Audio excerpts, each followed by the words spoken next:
په وزیرستان شي ډېر حالات خراب دي.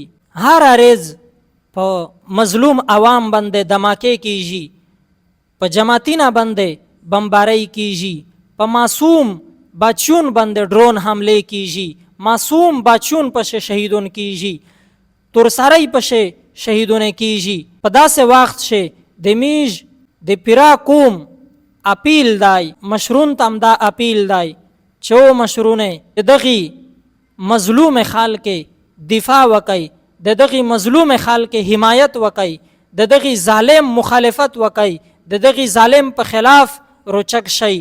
د علما نه ها تو سه روچک شي او د علما جماعت تو سه روچک شي. تو سه د میش د سار تاج یی، د انبیا وارثون یی. تو سه پسایی منا د انبیا د وارثین په صف شه زون شامل کئ او د علماء حق په صف شه زون شامل کئ. تو سه دغه ظالم مخالفت وکئ، دغه مظلوم دفاع وکئ.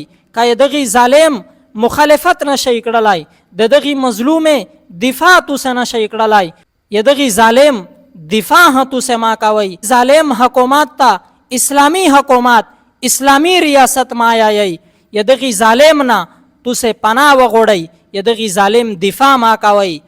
مارګ ژوند د الله پاک پلوش شدای، د عاصم منیر پلوش نه دی، د یو جرنیل، د یو کارنیل، د یو ظالم پلوش شه مارګ نه دی.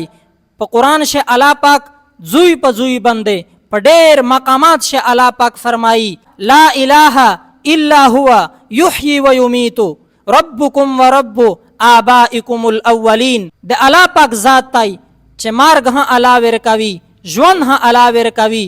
په بل زوی شه الله پاک فرمایي چې وهو الذی یحیی و یمیت. عزت ذلت وتعز من تشاء وتذل من تشاء. عزت ذلت د الله پاک پلوش دی.